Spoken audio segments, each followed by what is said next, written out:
ఈ విధంగా వెళ్తుందే కానీ culture rich, civilization rich, courtesy rich, content rich కి వెళ్లకుండా ఈ విధంగా జరిగే అవకాశాలు అంటే degradation of family values is one of the ways to look at this particular episode. అదే సార్, ఇప్పుడు ట్రంప్ని టార్గెట్ చేయడానికో లేదంటే ట్రంప్ పైన ఒక వెపన్ వాడుకోవడానికో రాజకీయంగా తెర ముందుకు వచ్చిందా అనేది ఒక ఆస్పెక్ట్లో మీరు చెప్తున్నారు. కానీ ఇదే ట్రంప్ 2002లో న్యూయార్క్ మ్యాగజైన్ ఇచ్చిన ఒక ఇంటర్వ్యూలో ఎప్స్టీన్ను ఒక అద్భుతమైన వ్యక్తి అని ఒక కామెంట్ చేశాడు. రెండో బాగా మాట్లాడిన పదం ఇప్పుడు జరుగుతున్న టాపిక్, ఇప్పుడు జరుగుతున్న చర్చకి కొంత లింక్ ఉన్న పదం ఏంటంటే, నాలాగే అందమైన మహిళలను ఇష్టపడతాడు మరియు వారిలో చాలామంది చిన్నవారు అని పిలిచాడని కొందరు ఇప్పుడు దాని పాత ఇంటర్వ్యూని కోట్ చేస్తున్నారు. నాలాగే యువతలను కూడా ఇష్టపడతాడు అని. డొనాల్డ్ ట్రంప్ అమెరికన్ ప్రెసిడెంట్ అవటానికి గతం ఏంటి, ఆయన యొక్క లెగసీ ఏంటని చూసినప్పుడు, ప్రొఫైల్ చూసినప్పుడు, బ్యాక్గ్రౌండ్ ఎక్కడి నుంచి వచ్చాడు, ఎక్కడ పెరిగాడు, ఎటువంటి వాల్యూస్తో పెరిగాడు, ఎటువంటి వ్యక్తి అని చూసినప్పుడు basically Trump is a big hard core business man, ఒక రియల్ ఎస్టేట్ బిజినెస్ టైకూన్. ఆయన వచ్చిన పరిణామ క్రమంలో ఆయన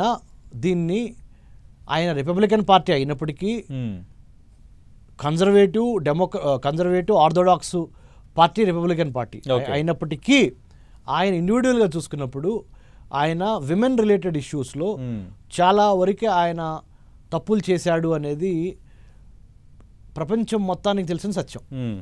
ఇవాళ కాకపోయినా రేపైనా ఇప్పుడు జెఫ్రీ ఎప్స్టీన్ని సపోర్ట్ చేయటం కానీ, లేకపోతే జెఫ్రీ ఎప్స్టీన్ యొక్క సెక్స్ ఫైల్స్లో ఈయన పేరు రావటం కానీ, డొనాల్డ్ ట్రంప్ పేరు రావటం కానీ, ఈయన కూడా జెఫ్రీ ఎప్స్టీన్ పంపించిన క్లయింట్లని అంటే మహిళల్ని ఇతను కూడా డబ్బులు ఇచ్చి లేకపోతే పెద్ద పెద్ద హెఫ్టీ సమ్స్ పే చేసి ప్రైవేట్ బీచ్ పార్టీలకి లాంగ్ ఐలాండ్స్లో, వేరే వేరే చోట, ఫ్లోరిడాలో, మయామి బీచ్ల్లో పెద్ద పెద్ద జరిగింది అంటంలో ట్రంప్ కూడా ఎంతో కొంత ప్రెసిడెంట్ కాకముందల ఒక బిజినెస్ మ్యాన్గా ఉన్నప్పుడు ఇవి అతను చేసి ఉంటాడు అంటంలో నేను చెప్పటం కాదు, ఇండియన్స్ అమెరికాలోనే అమెరికన్ పత్రికలే అతని యొక్క గతాన్ని తవ్విని. సో దాని గురించి మనం ఎటువంటి సందేహం పెట్టుకోకర్లేదు.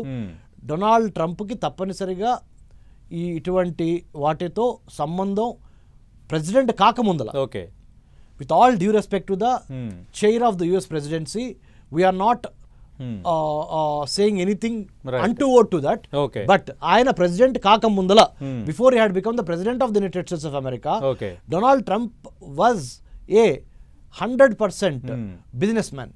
So during the business expansion he might have indulged or he might have sort of gotten into these kind of activities అనే దాంట్లో it's not you and me, it is the American press itself, they had gone on record.